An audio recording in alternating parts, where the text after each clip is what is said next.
What's up, Tenken fam?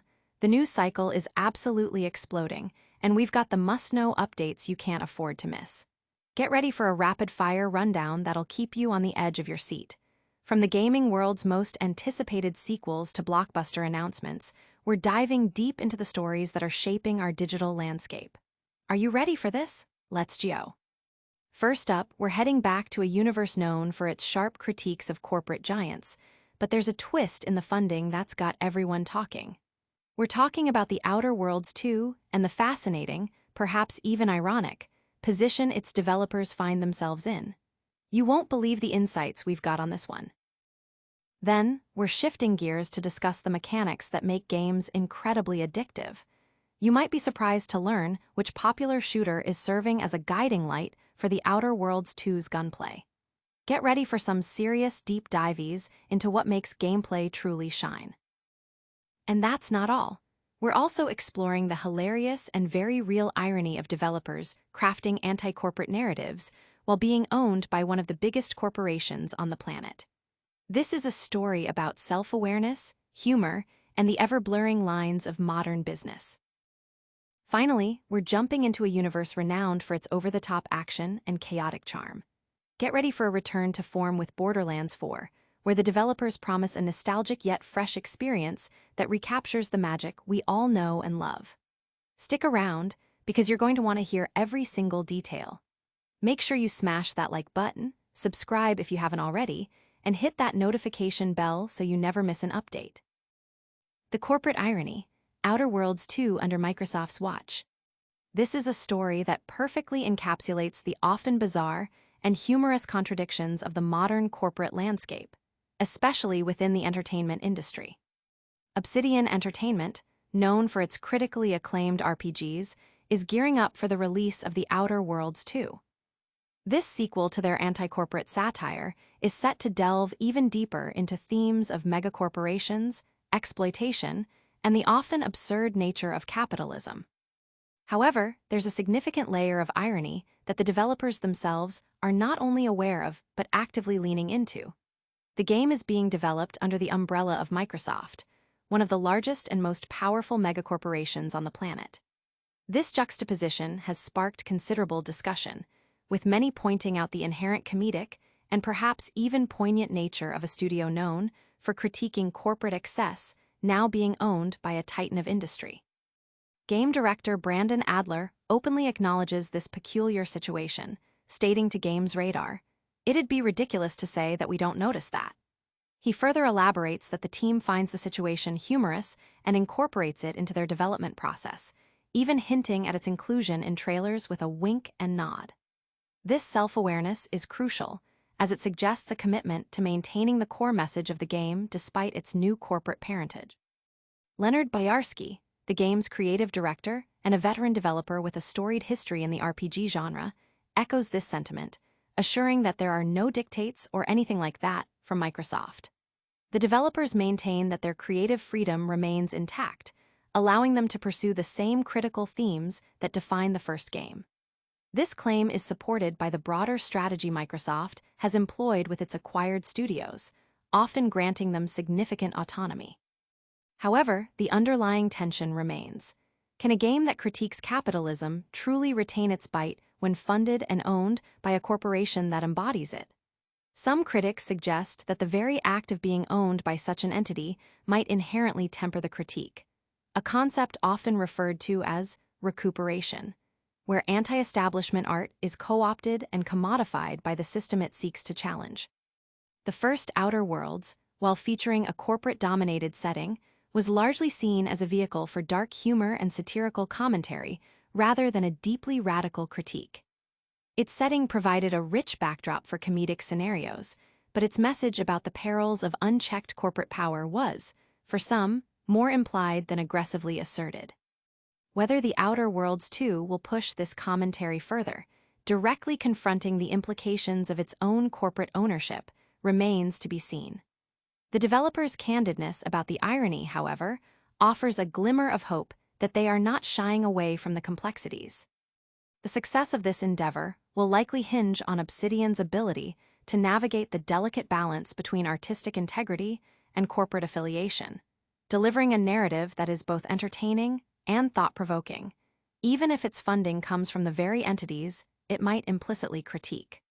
The gaming community will be watching closely to see if this sequel can deliver a powerful message without its corporate backing diluting its impact. But can this anti-corporate message truly resonate when backed by a corporate giant? We'll explore how other developers are drawing inspiration from iconic gameplay mechanics next. Destiny 2's Gunplay, the unlikely muse for Outer Worlds 2. Even when a game is facing significant challenges, its core strengths can still offer valuable lessons to others in the industry. Destiny 2, despite its current tumultuous state, marked by controversial economic overhauls, continues to be lauded for one particular aspect: its exceptionally satisfying gunplay. It's this very element that has reportedly served as a crucial inspiration for Obsidian Entertainment as they refine the combat mechanics for The Outer Worlds 2. Game director Brandon Adler revealed in a conversation with Xbox Central that the development team consciously focused on improving the combat experience from the first game, an area that players had frequently requested enhancements for. While encounter design and enemy variety were addressed, a significant emphasis was placed on the tactile feel of shooting itself, making every action in the game feel inherently good. To achieve this, Obsidian sought external feedback, including input from the developers at 343 Industries, the studio behind the Halo franchise. Adler highlighted that Matthew Singh, Obsidian's design director, who is an avowed fan of Destiny, took the game as a guiding light for their efforts. This involved extensive work in the early stages of development to perfect the feel of the gunplay. Crucially, the focus wasn't solely on the shooting mechanics, but also on player movement. Obsidian aimed to make traversing the game world fluid and engaging, incorporating elements like sliding and parkour to reduce friction and enhance the overall sense of action. The synergy between polished gunplay and improved movement is seen as a key factor in creating a more compelling gameplay loop, elevating an already strong RPG foundation. This influence from Destiny 2 is particularly noteworthy given the state of the former. Bungie's long-standing expertise in crafting responsive and impactful shooter mechanics, honed through the Halo series and continued with Destiny, has set a benchmark in the genre. Even as Destiny 2 navigates its current issues, the fundamental quality of its weapon handling and the visceral feedback it provides remain undeniable. For The Outer Worlds 2, the goal is to capture that same flow state, that seamless integration of shooting, movement, and player ability that makes gameplay feel intuitive and exhilarating. Early previews of The Outer Worlds 2 have already indicated a palpable improvement in combat, with some noting that the slickness of the gunplay, combined with the game's signature sharp writing, could indeed lead to comparisons with beloved titles like Fallout. New Vegas. The aspiration is clear: to take the solid RPG framework of the original and enhance it with combat that is not just functional, but genuinely fun and deeply satisfying moment to moment. If The Outer Worlds 2 can indeed capture even a fraction of Destiny 2's legendary feel, it stands to significantly elevate the player experience. It's fascinating how inspiration flows between games, but what happens when the inspiration clashes hilariously with the developer's own corporate situation? We're talking about the irony in The Outer Worlds 2's development next. The Outer Worlds 2 developers embrace the irony of making anti-corp games for Microsoft. In a world increasingly dominated by megacorporations, sometimes the most honest approach is to simply acknowledge the absurdity of it all. The development of The Outer Worlds 2 presents a unique and, frankly, hilarious paradox. A game designed to satirize and critique the excesses of corporate culture is being produced by a studio owned by one of the world's largest and most influential corporations, Microsoft. Developers at Obsidian Entertainment are not only aware of this inherent irony, but are actively finding humor in it, embracing it as a core part of their narrative and self-identity. Leonard Boyarsky, co-director of the game and a legendary figure in the RPG space, candidly admitted in an interview with Games Radar that it would be ridiculous to say we don't notice that. This acknowledgement stems from the very premise of the Outer Worlds series, which was conceived as a biting commentary on unchecked corporate power, where companies exert near-absolute control over planets and treat individuals as mere assets. The first game presented a darkly comedic vision of a future where profit margins trumped human welfare, and employees were essentially indentured servants to their corporate overlords. Now, with Obsidian under the Xbox Game Studios banner, which is itself a subsidiary of Microsoft, the developers find themselves in a position where their anti-corporate message is being bankrolled by the very entities they are satirizing. This situation might typically invite concerns about creative interference, with a large parent company potentially censoring or diluting any criticism that might reflect poorly on its own practices. However, Obsidian's team claims that Microsoft has adopted a remarkably hands-off approach. They insist that they retain the freedom to pursue their critical narrative without undue influence. This aligns with Microsoft's broader strategy for many of its acquired studios, which often involves providing financial and technical resources while allowing creative teams significant autonomy. The potential for this dynamic to be a purely strategic public relations move, allowing developers to speak freely while maintaining subtle control, is a cynical, yet not entirely unfounded, perspective. Nevertheless, the developers' open embrace of the irony suggests a level of self-awareness that is often absent in corporate messaging. They are not trying to hide the fact that they are making a game that critiques corporate culture while being part of a massive corporate structure. They are leaning into it.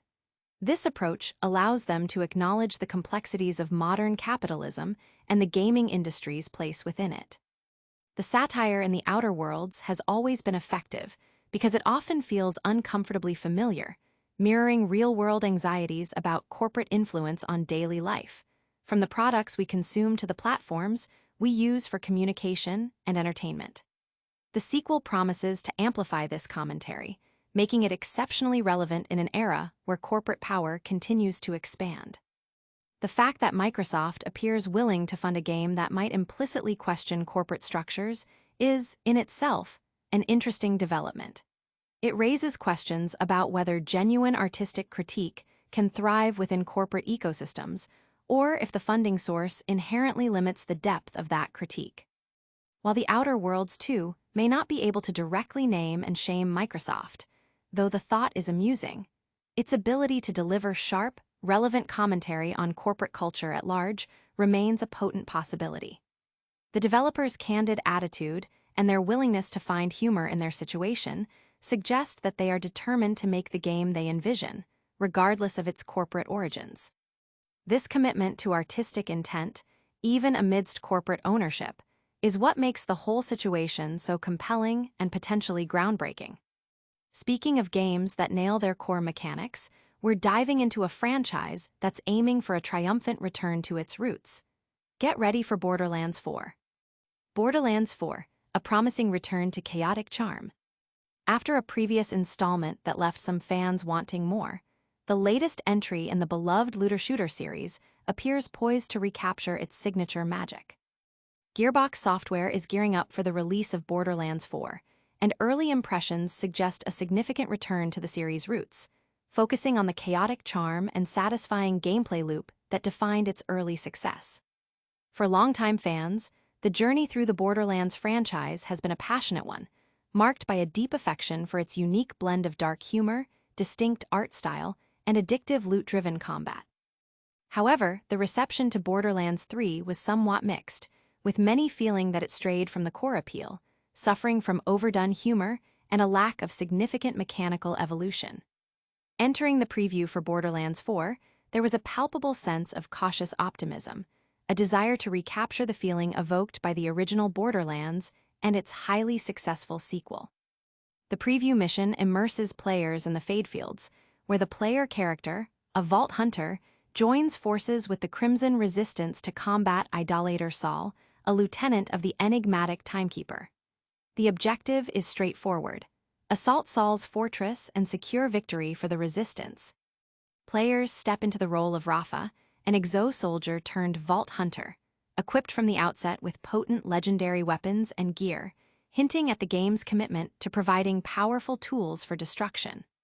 The core of the Borderlands experience has always been its guns, and Borderlands 4 appears to deliver in spades. The preview showcased an array of inventive weaponry, including an assault rifle firing mini saw blades and a shotgun that functions as a charged, automatic monstrosity capable of melting enemies. Rafa's special ability, the Peacemaker Arms, unleashes a torrent of critical hit bullets, ensuring dominance even when downed. This potent combination of weaponry and character abilities is complemented by substantial updates to player movement. The game now features a fluid, dynamic movement system that allows for rapid sliding and jumping, enabling players to navigate the battlefield with agility and style reminiscent of high-octane shooters, but with a distinct Borderlands flair. This enhanced mobility transforms combat encounters into a visually impressive ballet of destruction, allowing players to outmaneuver enemies and maximize their offensive potential. The weapon system has also seen significant overhauls, notably the integration of rockets and other ordnance into the grenade slot, now operating on a cooldown rather than consuming ammunition. This change allows for a more consistent and dynamic application of heavy firepower, enabling players to seamlessly weave powerful attacks into their combat rotations. Beyond the mechanics, Borderlands 4 seems to be recalibrating its tone, particularly with its villains. Unlike the divisive twins from Borderlands 3, Idolator Saul is presented as a purely menacing antagonist, radiating hatred and asserting dominance without relying on forced humor. This shift toward a darker, more serious portrayal of certain adversaries injects a greater sense of urgency and gravitas into the narrative. While the game still retains its signature witty one-liners and comical moments, Rafa's self-deprecating remarks after a death are a prime example. The overall tone feels more balanced and mature, with humor that has evolved alongside its audience. The boss encounters, like the fight against Saul, are designed to be multi-phase challenges that require strategic use of movement and environmental elements, echoing the complexity of raid bosses in games like Destiny. The loot system, a cornerstone of the franchise, continues to offer the thrill of rare and powerful drops, with legendary items that can drastically alter gameplay. Despite the potential for challenging builds to trivialize encounters, as one player reportedly did by one-shotting Saul, the core experience remains focused on the satisfying progression of acquiring new gear and mastering the game's combat systems.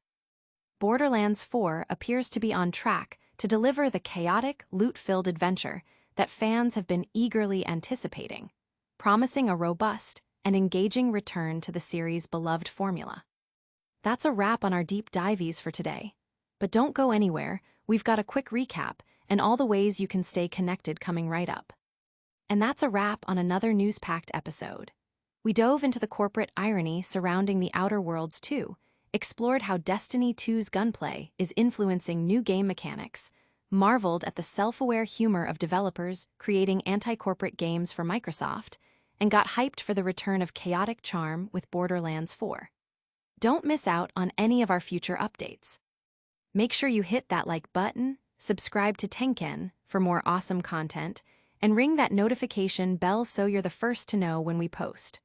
Also, drop a comment below and let us know your thoughts on today's stories, and follow us on all our social channels to stay connected. We'll see you in the next one.